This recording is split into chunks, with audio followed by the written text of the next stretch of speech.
Bonjour tout le monde, j'espère que vous allez bien et que vous avez passé une bonne journée. Alors, on se retrouve encore une fois de plus pour nos débriefs maintenant habituels. Et aujourd'hui, nous allons vous parler des matchs de la Ligue des Champions. Du... Oui, Denis? Ok. Oui, à toi la parole, hein, on t'écoute. Merci beaucoup. On va commencer par un petit résumé du match d'Ajax contre les Rangers. Donc, Ajax s'est imposé 4-0 face aux Rangers. D'un autre côté, Francfort, vraiment, ça m'a vraiment étonné, mais a été écrasé par le Sporting 3-0. Et le match le plus étonnant de la soirée, c'est celui du Liverpool contre Naples, 4-1. Est-ce qu'on pouvait s'attendre à ce score-là, vraiment, Denis? Pas du tout, pas du tout. Dès que hier, lorsque tu m'as demandé ce que je prévoyais par rapport au score de ce match-là, je pense que tous les deux, on avait prédit Liverpool, une victoire de Liverpool. Donc oui, tu vois un oui. tout petit peu dans. C'est vrai que Liverpool actuellement ils sont pas en forme, surtout au niveau de leur milieu de terrain, mais personne ne pouvait s'attendre à une telle débâcle. Et il faut quand même se le dire, ce soir, ils nous ont vraiment montré leurs lacunes et ce sur quoi ils doivent vraiment travailler. Et franchement, actuellement, Jürgen Klopp, il a vraiment des maux de tête. Lorsqu'on sait que Thomas Tuchel s'est fait limoger parce qu'il a perdu contre le Dynamo Zagreb, alors lui, ça doit chauffer actuellement pour lui. Penses-tu que lui aussi pourra se faire limoger? On peut le renvoyer en ce moment? Non, je pense pas. Je pense que les institutions telles que Liverpool et Arsenal, ce ne sont pas le genre d'institutions qui virent les coachs du jour au lendemain. Et lui, il a quand même l'immunité, étant donné qu'il a eu à gagner une Ligue de Champions avec eux. Tuchel Bon, aussi, tu hein. me diras que Thomas Tuchel également a gagné la Ligue de Champions, mais oui, force est de constater que aujourd'hui, Chelsea, sur les 10 dernières années, ils ont changé Oui. 9 fois d'entraîneur, Oui. alors que Jürgen Klopp, il est là en poste depuis maintenant 7 ans. Mais je pense que si ça continue comme ça au moins jusqu'au mois de mars, avril, à ce moment-là, peut-être que l'année d'après, il sera limogé. Mais pour cette année, je Certainement. ne pense pas qu'il sera limogé. Je suis d'accord avec toi par rapport à ça. Étant donné qu'on a aussi renouvelé son contrat, donc ça ne sera pas intelligent de leur part de le limoger en ce moment. Mais c'est vraiment décevant de la part de Chelsea, hein, parce que il ne cesse de changer les entraîneurs, surtout l'année par rapport à cette année, vraiment, on ne peut pas remettre en cause Tourelle, puisque ils ont laissé plusieurs joueurs partir et là on le condamne. Donc moi je pense que ça devait déjà être leur faute à eux de recruter des bons joueurs, des joueurs que lui le voulait, puisqu'il n'a pas obtenu tous les joueurs qu'il le voulait. Ensuite, voir si seulement si l'année ne se passe pas bien. Bon, selon certaines rumeurs, Zidane serait le potentiel. Il est sur la liste des coachs à recruter. Penses-tu que c'est une bonne idée de recruter Zidane par rapport à ce poste? Je me dis que c'est une bonne idée. Maintenant, reste à savoir est-ce que Zidane veut de ce poste parce qu'il a quand même, faut le rappeler, refusé le poste du PSG parce que il attend l'équipe de France. Maintenant, reste à savoir est-ce qu'il veut ou est-ce qu'il a besoin aujourd'hui de coacher en Angleterre. Ça, on ne sait pas.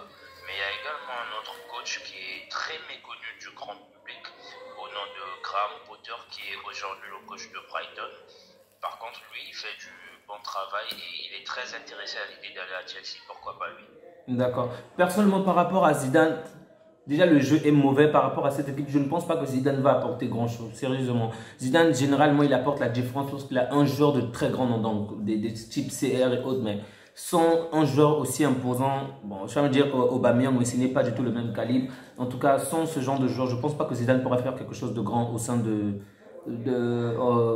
en Angleterre là-bas. Bon, ça, c'est mon point de vue, hein. Et bref, on va revenir sur le match d'Arsenal. Donc, on a vu une très grande équipe de Naples. En tout cas, ils nous ont prouvé vraiment qu'ils veulent eux aussi être en tête de ce pool. C'est vraiment une victoire méritée, surtout de la part de Osimhen. Donc, rien qu'en première période, on se rend compte que Liverpool pouvait déjà se prendre voire 3 ou 4 parce qu'il y a déjà eu un penalty raté. Donc, un penalty manqué de la part de Osimhen qui était blessé.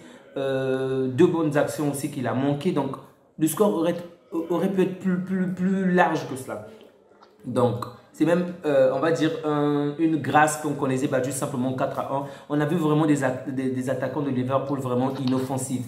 En particulier, Salah, Firmino, ils ont tous été vraiment inoffensifs. Donc, peut-être Diaz qui s'est un peu démarqué avec au moins deux actions dans le but et je crois la frappe dans la tête directement au gardien. Excepté Diaz, les restes n'ont pas vraiment brillé, sincèrement. Donc, du côté de Napoli, j'ai vraiment aimé les réactions du coach de Napoli. C'était tellement drôle. Regarde, pendant le match, on le voyait tout le temps mettre les yeux sur sa tête. Genre, il fermait constamment son visage. C'est comme s'il s'attendait parce que son équipe puisse faire ce genre de match. Que ce soit le tir au but, ouais. Il était tout le temps là à mettre les yeux sur son visage. Donc, il avait tellement peur, je peux dire. Mais en tout cas, ces joueurs l'ont vraiment satisfait par rapport aux performances. Donc, bravo à cette équipe-là qui prend la tête de leur poule. On va passer... Oui. J'avais une question. Tu penses pas que Liverpool, ils ont mal investi les 100 millions? Est-ce que déjà le joueur qu'ils ont eu à acheter, à savoir Darwin Nunez, est-ce que pour toi il valait vraiment les 100 millions en question? Et quand on voit aujourd'hui qu'il n'a même pas joué, qu'il n'a même pas été titulaire, est-ce qu'il en valait vraiment la peine d'aller le chercher? Bon, par rapport au prix, je trouve que le prix est assez énorme, mais par rapport à un neuf, je dirais oui, hein, bon. C'est bien de l'acheter, mais comme tu te souviens que même son équipe est en train de se moquer de Liverpool, comme quoi le montant était trop important. Donc, le prix, je pense qu'il ne valait pas les 100 millions, mais l'acheter, c'était quand même nécessaire par rapport à cette équipe-là, puisqu'ils ont perdu Mané et autres. Donc, j'ignore pourquoi, mais en ce moment, Liverpool ne va vraiment pas bien. La passoire en défense, le milieu ne tient pas. Donc, Après, pour le milieu de terrain, c'est tout à fait normal. Tu vas les mettre en milieu de terrain en Ligue des Champions, Fabinho, Milner et Harvey Elliott. Quand même, tu veux jouer contre Bilomé ou bien? c'est bizarre, mais j'aime bien Elliott. Je sais pas pourquoi, je trouve qu'il joue. Bon, et aujourd'hui, il n'a pas vraiment brillé, mais je sais pas pourquoi, j'aime bien ce joueur. Bon. C'est un bon joueur, je suis d'accord avec toi, mais est-ce qu'aujourd'hui, il a le niveau du football international et du football de haut niveau, Non, peut-être pas.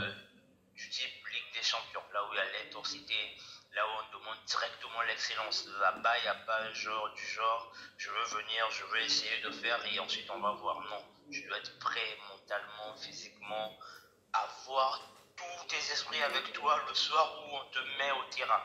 Est-ce qu'il était prêt pour ça? Pas Reste à du tout. savoir. Pas du tout. En tout cas, juste un chapeau par rapport à l'enfant de Simeone, le coach d'Atlético. Donc, son papa a gagné aujourd'hui. Son enfant aussi vient a marqué un but. Donc, peu de temps après son entrée, Giovanni Simeone a marqué un but contre Liverpool. Donc, félicitations au fils de Simeone. Tu veux ajouter d'autres choses par rapport au match de Liverpool contre Non, Naples? non, non, non, non, pas du tout, rien d'autre. Merci. Donc, on va passer au niveau d'Atlético de Madrid contre Porto. Alors, ce match était chaud. Vraiment, comme on l'a... Et on avait tous les deux raison. Exact, exact, par rapport au score. Déjà hier, on le disait que soit ils devaient se quitter, soit un match nul ou encore l'une des deux équipes va l'emporter par un score de un but par rapport à l'autre. Mais en tout cas, on s'attendait déjà parce que les deux équipes ne marquent pas vraiment. Et connaissant le style de jeu de Simeone, vraiment, c'est pas étonnant. Ça a vraiment été chaud, surtout dans les dernières minutes. Donc, par rapport à ce match, il y a eu 9 minutes au temps additionnel, donc 9 minutes à récupérer. Et les 3 buts ont été marqués pendant cette période-là. Donc, l'Atlético marque le premier but, ensuite Porto égalise. Et enfin, Griezmann vient faire la différence. Vraiment, bravo à Griezmann. Et j'espère vraiment qu'il sera appelé en équipe de France parce que en ce moment, il apporte vraiment la différence au sein de cette équipe malgré le peu de temps de jeu qu'on lui donne. Vraiment, félicitations. Dis-moi, au cas où l'Atlético ne s'est pas payé les 40 millions, et par rapport à ce niveau que Griezmann nous présente, admettons qu'il va encore se booster pour la Coupe du Monde, selon toi, tu penses que ça serait une bonne chose qu'il revienne? D'accord. Je vais essayer de te. C'est vrai que c'est une question Pas que tu m'as posée. financièrement, pas financièrement, parce que D'accord. financièrement, sa vente est une bonne chose pour le Barça. Rien que sur le point D'accord. sportif. J'ai parfaitement compris ta question. Maintenant, dis-moi un peu. Au jour d'aujourd'hui, tu as Griezmann dans l'effectif du Barça. Tu enlèves qui pour mettre Griezmann? Ah, c'est chaud. Tu vois un tout petit peu. Déjà, tu ne peux pas enlever Rafinha, tu ne peux pas enlever Dembélé parce que ce n'est pas le même style de joueur. Aujourd'hui, avec la manière de jouer du Barça, il te faut deux ailiers qui savent dribbler. Griezmann, ce n'est pas sa qualité première. Tu vois un tout petit peu. Oui, oui. Maintenant, au niveau du milieu de terrain, il te faut deux milieux relayeurs. Griezmann n'est pas un milieu relayeur. Et il ne peut pas non plus jouer avant-centre au Barça. Pourquoi? Parce que si on doit mettre aujourd'hui Griezmann en tant qu'avant-centre, ça veut dire que on va devoir changer le milieu de terrain et jouer style Guardiola des années 2010-2011. Tu vois un tout petit peu. Maintenant, est-ce que Xavi a la volonté Non, c'est vieux ça. de vouloir le faire? Et d'un autre côté, est-ce que Griezmann également a assez de talent pour être le Messi Prime de 2010? On ne sait pas. Et ce qui est sûr, au jour d'aujourd'hui, Griezmann, je ne dis pas qu'il n'a pas le niveau, mais il n'a pas sa place pour jouer au Barça. Je suis d'accord. Je suis d'accord avec toi donc. Mais par rapport à l'équipe de France, ils peuvent vraiment apporter la différence. Hein. Bah oui, là-bas, il est intouchable. Maintenant, s'il faut me citer 5 joueurs de l'équipe de France au niveau des attaquants, donc des premiers postes, 5 joueurs à appeler, lesquels souhaiterais-tu sélectionner? Bah, tête de noisette pour commencer. C'est qui tête de noisette? Bah, Mbappé. Vas-y, continue. Bah, tête de noisette, tu vois Griezmann, tu vois Christopher Nkunku, ça fait déjà 3. Moi, personnellement, j'appellerai Olivier Giroud et ensuite j'appellerai Karim Benzema s'il n'est pas blessé. Sérieusement, tu fais passer Nkunku devant Dembélé? Oui, par rapport aujourd'hui, par rapport au style de jeu des gens, je peux t'assurer que c'est largement mieux pour lui que Dembélé. D'accord, pas de souci. On va continuer avec le format de la Ligue des Champions. On revient au niveau du match d'après. Donc, celui de Bruges contre Leverkusen. Donc, le Bayern de Leverkusen a pu marquer un but. Malheureusement, il y avait quelques centimètres d'hors-jeu au niveau de la chaussure du joueur du Bayern. Donc, le but a été refusé et le club de Bruges a remporté la partie. Donc, 1-0. Pas une très grande surprise. On avait raison. Oui. Maintenant, on avait mis victoire de Bruges. Plus que le match du Barça, 5 buts à 1. J'étais à un seul but de trouver le pronostic. Donc, hier, j'ai dit que Barcelone devait l'emporter à 4 buts à 1. Mais Barcelone a remporté à 5 buts à 1. Donc, vous savez, on ne s'attendait pas à ce que Ferran Torres puisse marquer. Il ne marque jamais. Donc, c'était vraiment la surprise du jour. Donc, c'est pas parce qu'il a marqué aujourd'hui que ça fait de lui que c'est plus un tocard. Hein. Non, c'est pas ce qu'on a dit. C'est pas ce qu'on a dit. Mais tu sais. On attendant de voir le week-end. Ouais, tu sais, on a l'habitude de le critiquer parce qu'il joue mal, il nous déçoit souvent, mais aujourd'hui, il a fait un bon match par rapport au peu de temps de jeu qu'on l'a accordé. Et ça aussi, il faut le reconnaître. Donc, il a fait une passe décisive. Il a fait une passe décisive et un but. Donc, vraiment, aujourd'hui, je suis satisfait de ce joueur-là, je le dis. Je le critique tout le temps, je l'aime pas, je trouve qu'il est vraiment inutile sur le terrain, mais aujourd'hui, aucun mot à dire de négatif sur lui. Et ce que j'ai surtout aimé avec Xavi, tu te rends compte qu'on menait 5 buts à 1. Le match était totalement plié. On avait le contrôle de tout le jeu. Mais tu te rends compte que malgré ça, il n'était pas satisfait. Il était toujours debout devant la ligne. Et il avait même passé le mot à Ferran Torres. Donc, il y a eu un bout de papier qu'on a porté et il se mettait à lire. Je ne sais pas si tu as assisté à cette action. Oui. J'ai suivi l'action. Après, moi, je me dis que c'est aujourd'hui, je ne dirais pas directement la marque de l'excellence, mais c'est la marque des gens qui visent l'excellence ou la perfection. C'est-à-dire que même si tu as déjà atteint ton but, tu te dis bah, pourquoi pas aller chercher plus. Tu vois un peu, c'est ce désir d'aller toujours chercher, de vouloir toujours avoir plus en termes de performance, que tu vas atteindre un niveau, je ne dirais pas un niveau genre idéal, mais un niveau assez linéaire de tous tes joueurs où ils seront tout le temps performants et entre eux-mêmes également, ils auront une exigence maximale les uns envers les autres. Oui, je comprends, je suis d'accord avec toi. Donc, ça me fait vraiment plaisir cet état d'esprit et la manière dont cette équipe est en train de jouer. Donc, le jeu est bon. On a vraiment dominé ce match-là, il n'y a vraiment rien à dire. L'adversaire n'était pas vraiment là. Donc, moi, j'ai une question à te poser. Dis-moi un peu. Aujourd'hui, qu'est-ce que tu as pensé, toi, personnellement, du match de Fati? Ansu Fati? Ah, je devais y arriver. Donc, avant déjà le match, on nous disait on nous a fait comprendre qu'il venait d'arriver et que il a fait comprendre à Xavi qu'il est maintenant en forme, donc du moins qu'il est prêt à être titulaire. Donc, il faut comprendre que la blessure était longue et qu'il vient d'arriver, ok? Je ne vais pas le massacrer, mais de base, je trouve qu'il a fait un bon match. Mais dans la dernière ligne, il n'est pas décisif, il faut le dire ainsi. Ces tirs ne sont vraiment pas cadrés et lors des gros matchs, ça va vraiment nous faire du mal. Donc, si c'était un match contre le Bayern, en tout cas, la note serait très mauvaise. Mais dans un match où on a totalement dominé, je ne peux pas l'en vouloir. Donc, contre le Bayern ou contre Inter de Milan, il est préférable qu'il soit remplaçant, qu'il entre peut-être vers la fin pour apporter du sang neuf, tu vois. Mais contre des petites équipes où on sait très bien qu'on va facilement étaler un score, on peut le faire jouer pour qu'il puisse retrouver sa confiance, retrouver certains réflexes. C'est ce que je pense. Mais il doit vraiment s'améliorer sur les dernières lignes parce que les dribbles, l'avancée, ça va, mais les tirs ne sont vraiment pas cadrés et ça ne nous arrange pas. D'accord. Maintenant, en sachant que Xavi répète tout le temps que lui, de son côté, c'est la méritocratie qui primera, est-ce qu'aujourd'hui, Ansu Fati mérite plus de jouer que Memphis Depay? Bon, que Memphis Depay, ça reste à voir parce que Memphis Depay aussi a eu 2 ou 3 bonnes actions qu'il n'a pas vraiment délivrées, hein.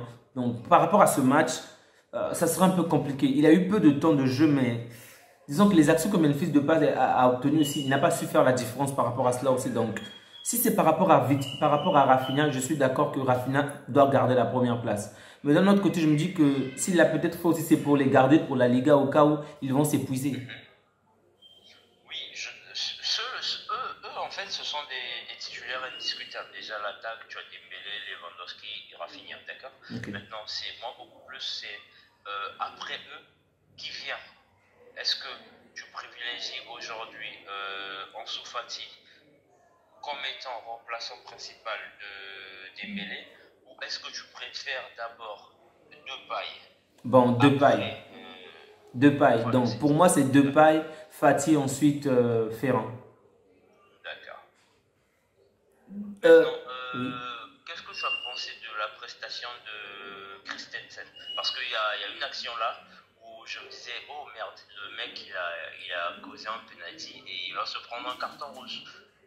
Oui, s'il n'y avait pas l'assistance vidéo, certainement il aurait eu ce carton rouge. Mais grâce à l'assistance vidéo, on se rend compte que c'est sur lui qu'on avait commis la faute. Donc, c'est pas vraiment de sa faute puisque l'adversaire l'avait fait du mal. D'ailleurs, ce joueur a obtenu le carton jaune, je pense, sur la faute En commise sur lui. effet, oui. Donc personnellement, je l'ai trouvé plutôt intéressant dans l'ensemble du jeu. Moi, c'est plutôt sur... J'ai peut-être un tout petit peu été déçu par rapport à la prestation de Jordi Alba sur le but qu'ils ont marqué. Donc, le match était entièrement plié lors de la première période. On menait déjà 2 buts à 0. Et une petite erreur défensive, du coup, l'adversaire marque et ça a failli relancer toute une équipe. Donc, c'est devenu à 2-1. Donc, alors que Jordi Alba pouvait simplement, je sais pas moi, poursuivre l'adversaire, se lancer d'une autre manière, mais vraiment, je n'ai pas compris ce qu'il voulait faire, sérieusement. Les mots me manquent en fait pour comprendre exactement de quelle manière il a voulu défendre sur cet adversaire. D'accord. Est-ce que à la sortie de ce match-là, tu te dis que non, au vu de la performance de Young, il mérite d'être titulaire le match prochain? Moi non. Ah, oui, oui et non. Dans la mesure où, regarde, c'est vrai qu'il nous a montré mieux que ça en tout cas, sérieusement. On a vu les meilleures facettes de De Jong, mais aujourd'hui, comme toujours, tu te rappelles avec Dembélé aussi la saison passée ou les saisons d'avant, la confiance du coach joue un rôle vraiment très important. Donc, Dembélé, lorsqu'il n'avait pas la confiance de son coach, il était bon, mais c'était pas le même Dembélé qu'aujourd'hui.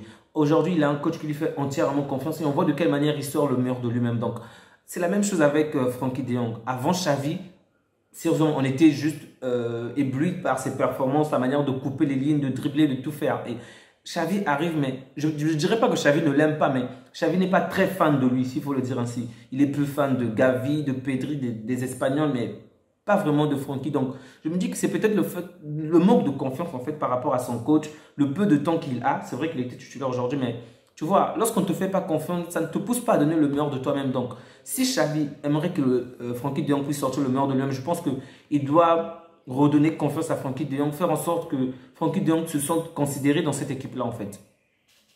D'accord. Par contre, moi, je ne partage pas ton avis. Pourquoi? Parce que je trouve que l'année dernière, il a quand même eu assez de temps de jeu. Il était dans la hiérarchie devant Gavi.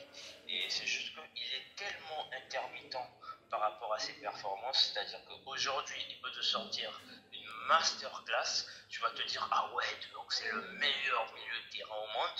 Et le match d'après, tu vas te dire, c'est le même gars que j'ai vu la semaine dernière. Oui, mais Tu vois un petit peu. même la saison dernière, déjà, rien qu'avec l'arrivée de Xavi, il y avait déjà les rumeurs sur ton départ. Et tu sais de quelle manière ça joue sur la personne. On l'a vu, par exemple, aujourd'hui, avec du côté de Griezmann, par exemple, lorsqu'il y a eu des rumeurs sur lui, comme quoi il va bientôt partir, ben, il s'appelle comment Simeone, il était obligé de lui parler en secret. Donc, tu vois, d'avoir un tête-à-tête avec lui pour le faire comprendre que focalise-toi sur le match, focalise-toi sur tes performances. Et du coup, ensuite, il est venu dire que le mec se focalise sur ce qu'il doit faire sur le terrain. Je veux dire, c'est vraiment important psychologiquement. Donc, c'est vrai que, bon, par rapport au Dion que nous on s'attend qu'il puisse nous donner de meilleurs trucs, mais je me dis que ce qu'on a, tu vois, ce qu'il a vécu avec le Barça ne s'est pas bien passé en fait.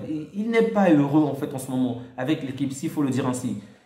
Tu vois, tu te trouves ta copine, tu te trouves ta maison, tout est prêt et du jour au lendemain, on veut te vendre, on veut t'échanger comme un petit bout de pain. Tu comprends que, en fait, Moi je te comprends, mais je me dis, aujourd'hui, lui, en tant que joueur professionnel, il est quand même payé à des millions d'euros.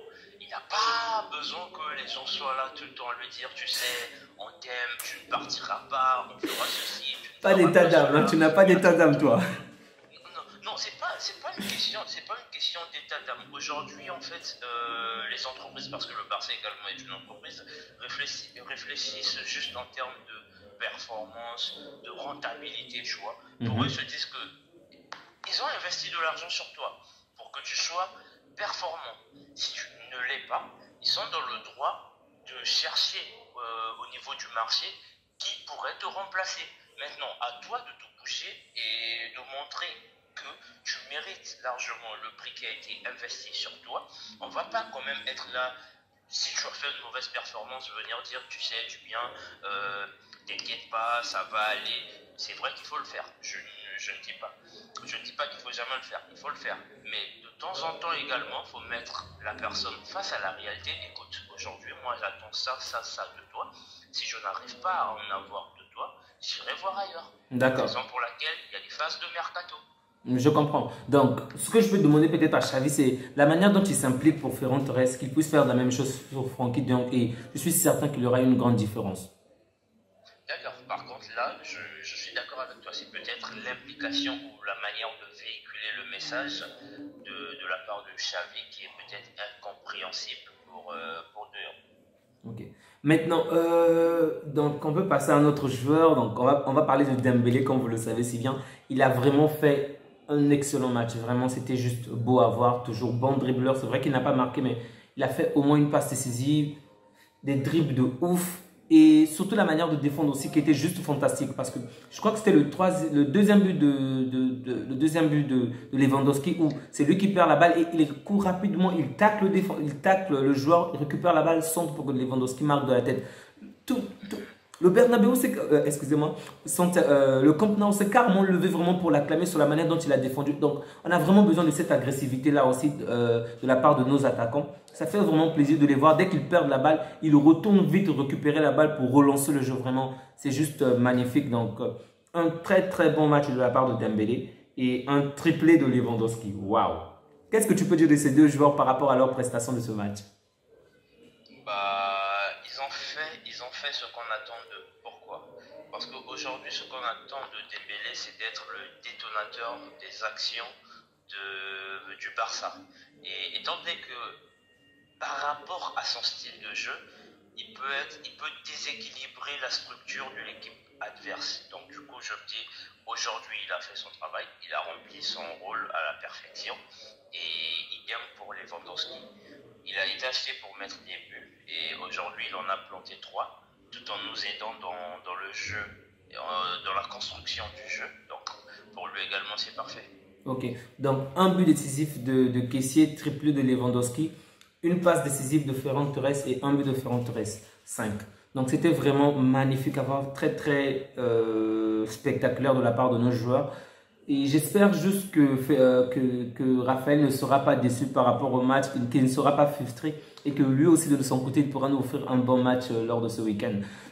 Autre chose, vas-y. Non, moi je me dis qu'il ne sera pas frustré étant donné qu'il sait que c'est un groupe de 25 et il ne va pas quand même jouer tous les 60 voire 65 matchs, tout en sachant qu'il a la Coupe du Monde au mois de novembre. Si, je comprends très bien, mais pour lui, ça aurait peut-être pu être un match très important. Tu sais qu'il n'a jamais joué la Ligue des Champions, donc le premier match devait peut-être être plus significatif pour lui, en fait. Il va jouer le prochain match. D'accord. Bon, maintenant, concernant Lewandowski, donc c'est un nouveau record de Lewandowski. Il est le premier joueur au monde à avoir marqué des triplés dans 3 clubs différents lors de la Ligue des Champions. Vraiment, un nouveau record pour le RL9. Félicitations à lui. Qu'est-ce que tu peux encore ajouter par rapport à ce match? Rien d'autre. Félicitations également à Xavi pour sa composition d'équipe. Et il a très bien réfléchi. Au moins aujourd'hui, Busquets s'est reposé. Et il a quand même accordé quelques minutes au tocard de Piqué. C'est déjà tout. Et oui, on a vu nos anciens jouer. Piqué pour la première fois de toute la saison. Il était sur le terrain. Il a quand même fait un match assez intéressant. C'était quand même bon dans l'ensemble. Maintenant, il faut noter que gagner cette équipe était très important dans la mesure où le match contre l'Inter de Milan ou contre Bayern ne sera pas du tout facile. Ces deux matchs-là ne seront pas du tout faciles. Donc, lorsqu'il faut jouer contre une petite équipe comme celle-ci, comme Victoria, il faut vraiment prendre le maximum de points. En cas de match nul, on pourrait nous faire passer devant grâce au but encaissé. Donc, c'était vraiment important de s'imposer avec autant de buts. Ok. Ensuite, on a le quatrième match, du moins l'avant-dernier match, celui de l'Inter de Milan contre le Bayern de Munich. Bah, le Bayern de Munich a fait du Bayern de Munich, quoi. Ils ont dominé le match et ça aurait pu être pire. Ça aurait pu être en 5, en 6. Ça ne m'aurait pas étonné vu la domination du Bayern. Ils ont été largement supérieurs à l'Inter et le score peut en témoigner aujourd'hui. En tout cas, franchement, cette équipe du Bayern, elle m'a bluffé et l'équipe de l'Inter, elle m'a étonné parce que je m'attendais quand même à largement, mais à vraiment beaucoup mieux de leur part, au moins essayer de titiller le Bayern, chose qu'ils n'ont jamais fait durant la rencontre. Ok. Il faut aussi noter que nos pronostics étaient corrects par rapport à hier. Je crois qu'on avait déjà dit 2-0 en faveur du Bayern. Donc là aussi, c'est la même chose. Le dernier match, finalement, j'ai eu raison. Hein. Déjà. Non, non, non. Avant de continuer, s'il te plaît. Avant de continuer, avant de parler de Marseille, mais penses-tu, de la manière dont Bayern a joué aujourd'hui, penses-tu que le match du mardi, Bayern-Barça, que nous aurons du mal à nous en sortir? Bah, ça sera compliqué. Hein. Les deux équipes, je dirais pas, ils ont atteint leur niveau en fait linéaire, qui s'en rapprochent. Plus on avance dans la saison et plus les équipes seront de plus en plus prêtes. Et moi, j'ai hâte d'y être. Hein. Franchement, je n'ai pas d'anxiété par rapport à ça. J'attends juste le mardi, voir ce que ça va donner et essayer de savoir où on est le Barça concernant son retour sur la bonne voie et où on est le Bayern concernant sa reconstruction d'effectifs sans Lewandowski. Et ça serait intéressant. Donc, en tout cas, moi, je parie plus que je parie pour le Barça, bien sûr. Donc, je suis certain que le Barça va s'imposer. Malheureusement, le mardi, je ne pourrai pas voir ce match. Du moins, je vais le voir certainement plus tard. Je suis un peu occupé, donc je ne pourrai pas voir le match en tant que tel. Maintenant, le dernier match, celui du Marseille contre Tottenham. J'ai eu raison pour dire 2-0 en faveur de Tottenham. Tu as eu raison sur le score, mais aujourd'hui, si on est honnête, on doit dire que Marseille ne méritait pas de perdre parce que Marseille a largement mieux joué que Tottenham. Parce que aujourd'hui, Marseille a perdu. Pourquoi? Au niveau offensif, il n'y avait personne. Luis Suarez, bon, lui c'est vraiment le clone de Luis Suarez, c'est pas vraiment le véritable, c'est vraiment le clone de Luis Suarez. Et Payet est blessé. Alexis Sanchez, il était suspendu au carton rouge qu'il avait obtenu l'année dernière lorsqu'il portait encore le maillot de l'Inter Milan. Donc du coup, lorsque tu regardes même le banc de touche, à part Luis Suarez, on n'avait aucun autre attaquant parce que Payet, il était juste là sur la feuille de match pour la forme. Il ne pouvait pas fouler ses pieds sur une pelouse. Donc du coup, on a eu quoi? On revient un peu sur Alexis Sanchez, s'il te plaît. Il avait eu un carton rouge l'année dernière. Donc, quand tu as un carton rouge et que ton équipe se fait éliminer, l'année d'après, tu loupes le premier match, tu vois, un tout petit peu. Donc, déjà, lui, il ne pouvait pas jouer. On avait quoi? On avait Amin Harit. Il n'y avait que des milieux offensifs. Et Tudor, il a fait le choix de prendre Gerson et Guendouzi. C'était des bons choix parce qu'on a vraiment dominé Tottenham au niveau du milieu de terrain. Mais une fois qu'on arrivait au niveau des 25 derniers mètres, ce sont des milieux de terrain. Ils ne savaient plus quoi faire du ballon. Donc là où on avait besoin des attaquants, on n'avait pas. On avait que Luis Suarez qui est en fantôme. Donc du coup, ça a été difficile pour nous sur ce point-là. Et ce qui nous a tués aujourd'hui, parce que je voyais bien Marseille rentrer avec un 0-0 par rapport à la physionomie du match. Et ce qui nous a tués aujourd'hui, c'est le carton rouge que Bemba a eu. Et pour ça, je ne lui en veux pas, même si il aurait pu mieux faire. C'est-à-dire qu'il n'était pas obligé de tomber. Déjà, premièrement, il n'était pas obligé de tacler, à moins d'être sûr de prendre le ballon. Parce que Hugminson, il est très vif et rapide. Donc, du coup, pour moi, la meilleure idée, c'était de rester debout, d'essayer juste de cadrer la personne, de cadrer le joueur, puisqu'il ne partait pas directement vers le but. Il allait quand même s'excentrer avec le ballon. Donc, c'est quand même une décision. C'est vrai qu'il faut la prendre, la décision, en quelques secondes. Et c'est vraiment une mauvaise décision que Bemba a eu à prendre. Mais je ne lui en veux pas du tout, hein, au vu de ses performances. Oui, c'est surtout un danger pour vous aussi par rapport au match prochain parce que lors des 2 prochains matchs, je pense qu'il ne va pas jouer et sachant le rôle important qu'il joue au niveau de la défense marseillaise, donc ça va aussi vous, comment dirais-je? Il va juste louper un match, c'est le prochain match de Francfort à domicile, mais après quand tu vois que le Sporting a eu à taper Francfort 3-0, je me dis que Marseille à domicile au Vélodrome, 60 000 personnes. Non, mais c'est pas forcément la même chose, hein. On a vu de quelle manière Francfort a joué contre Bayern de Munich, c'était différent. Donc, par exemple, lors du championnat en Allemagne, ils ont très bien joué contre le Bayern de Munich, mais en Ligue des Champions ils ont très mal joué. Donc, je veux dire, c'est aussi un état d'esprit. Peut-être qu'ils vont venir avec un autre état d'esprit ce jour-là contre vous. Bah, on verra. Mais ce qui est sûr aujourd'hui, il y avait de la cohérence dans ce que le coach a proposé. Et sincèrement, sans ce carton rouge-là, on rentrait à Marseille avec au minimum un point. D'accord, donc c'est en tout cas un très bon match de Guendouzi. Malheureusement, il n'a pas su faire la différence. Je ne sais pas si on doit entraîner davantage vos joueurs à faire la différence dans les derniers mètres parce que c'est bien de dominer l'adversaire, c'est bien d'avoir un bon jeu, mais lorsque vous ne marquez pas, ben, vous ne remportez pas le point, les 3 points. Donc c'était un peu ça sur ce point-là qu'il faut les pénaliser. C'est vrai aussi qu'il y a eu le carton rouge, mais des grandes équipes doivent faire la différence, même lorsqu'elles sont en moins, lorsqu'elles sont numériquement en moins par rapport à l'adversaire. Elles doivent vraiment s'adapter au jeu, au système adverse et devoir au moins marquer. Mais cette équipe n'avait pas de joueurs, n'avait pas de bons attaquants pour faire la défense. Donc je ne vais pas vous pénaliser aujourd'hui, même si je ne pouvais pas m'attendre. Ça sort même s'il y avait Alexis Sanchez et Payet. Personnellement, je ne m'attendais vraiment pas à ce que cette équipe de Marseille puisse déjà, 1, dominer, 2, puisse marquer, puisse gagner. Donc, ils ont dominé le match, bravo pour eux, mais Tottenham a su s'imposer. Et ne trouves-tu pas que c'est vraiment, je dirais, dangereux pour cette équipe de Tottenham? Parce qu'on a vu les 3 attaquants aujourd'hui être pratiquement morts. On n'a rien vu de leur côté, que ce soit Kane, Sang et même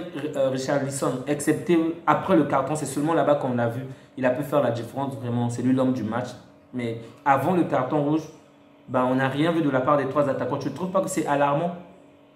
C'est ce que je t'avais dit le samedi dernier. Cette équipe de Tottenham, elle m'énerve. Pourquoi? Parce qu'elle a le potentiel pour mieux faire. Mais vu l'entraîneur qu'elle a aujourd'hui, le jeu qu'elle propose, franchement, si c'est face à une équipe également qui joue comme elle, tu peux dormir devant ton écran, sincèrement, tu peux vraiment dormir devant ton écran. Mais après, moi je n'en veux pas aux joueurs parce que c'est l'entraîneur qui impose son style de jeu. Si l'entraîneur te dit aujourd'hui tu viens, tu ne vas pas jouer excentré, tu vas jouer milieu de terrain, si tu vas te retrouver excentré, il va te mettre dehors. Et aucun joueur ne veut ne pas jouer de match. Tu vois un tout petit peu. Donc tu respectes simplement la consigne de l'entraîneur. De toutes les façons, il est responsable. Si ça ne marche pas, c'est lui qui sera limogé parce que le propriétaire ne peut pas limoger 25 joueurs. Il va dépenser beaucoup plus d'argent, tu vois, un tout petit peu. Oui, je comprends. Donc, du coup, moi, sincèrement, c'est beaucoup plus en vouloir à Antonio Conte parce que je me dis, il peut très bien essayer de développer ses idées tout en gardant les bases de son jeu défensif. Thomas Tuchel, aujourd'hui, il a été limogé parce qu'il n'a pas su élever en fait sa tactique et essayer de changer un tout petit peu deux, trois choses au niveau de son puzzle qui ne fonctionnaient pas. Et lui également, le jour où ça ne va pas fonctionner, étant italien, je suis sûr qu'il va toujours continuer à foncer dans la même logique en se disant j'ai déjà gagné comme ça et je continuerai à gagner comme ça. C'est aussi ça le problème avec ceux qui gagnent. Lorsque tu sais que 1 plus 1 ça te donne 2, bah, on peut venir te dire 0 plus 2 ça va te donner 2. Bah, si toi, depuis l'enfance, c'est toujours 1 plus 1 que tu fais qui te donnait 2, bah, tu vas toujours continuer avec 1 plus 1. Je comprends. Donc, on va s'arrêter là par rapport au résumé. Donc, juste un petit rappel. Donc, pour l'instant, pour le groupe A, l'Ajax est premier en deuxième place, Naples en troisième place, Liverpool en quatrième place, les Rangers. Pour le groupe B, on a l'Atlético de Madrid, on a Bruges, on a Porto, ensuite Leverkusen. Pour le groupe C, on a Barcelone en première place, Bayern, l'Inter, ensuite Victoria. Pour le groupe D, on a le Sporting, Tottenham, Marseille et Francfort. Pour le groupe E, on a Dynamo, on a Milan, on a RB Strasbourg et ensuite on a Chelsea en dernière place. Pour le groupe F, on a Shakhtar, Real, Leipzig et Celtic. Pour le groupe G, on a Man City, Dortmund, Copenhague, désolé pour la prononciation. Et enfin, on a Séville. Merci beaucoup. Pour le groupe H, on a Benfica, Paris Saint-Germain, Juventus et Haïfa, Maccabi Haïfa. Donc, ça, c'était la deuxième journée de la Ligue des Champions. Donc, on espère assister au match plus intéressant pour la troisième journée, à savoir le mardi prochain. Donc, Denis, je veux te donner des matchs, citer des équipes que tu vas me donner tes pronostics, s'il te plaît. Le premier match, Victoria contre Inter de Milan. Victoire de l'Inter. Combien?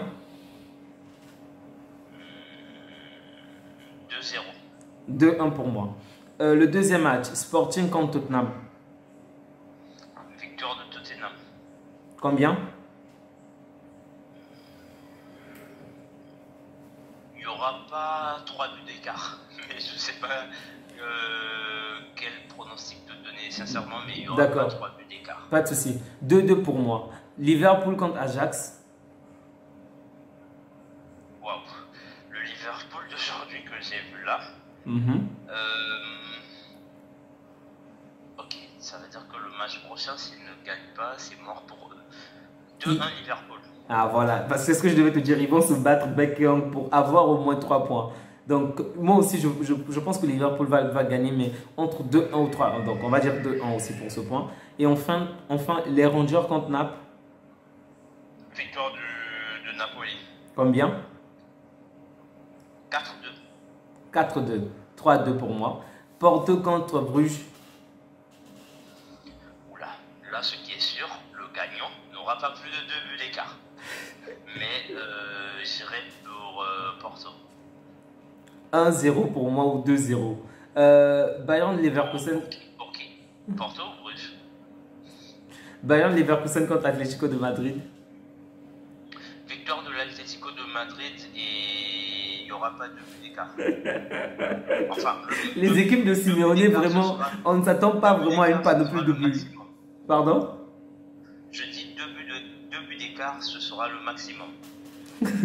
C'est bien la marque de fabrique de Simeone. Ensuite, Bayern contre le Barça. 4-3 Barça. 3-2 Barça. Marseille contre Francfort. 3-1 Marseille. Bon, Payet sera de retour? Tout le monde sera là. Ah, c'est compliqué. 2-1 en faveur. Pour la première fois, je dis bien pour la première fois, je pense que Marseille pourrait gagner un match. Donc, je crois que Marseille va peut-être s'imposer, mais 2-1. D'accord. Ok, donc vous aussi, n'hésitez surtout pas à nous laisser vos pronostics à travers les commentaires. Faites-nous savoir qu'est-ce que vous pensez de nos échanges. Donnez-nous plus vos avis, partagez la vidéo, likez, ça nous fait énormément plaisir. Et c'est grâce à cela que cette communauté ne cesse de s'agrandir. Denis, tu as quelque chose à dire? Non, si ce n'est que souhaiter à tout le monde de passer une très bonne journée et que Dieu soit avec vous, que Dieu vous garde en ensemble. Prenez soin de vous et de vos proches. Au revoir.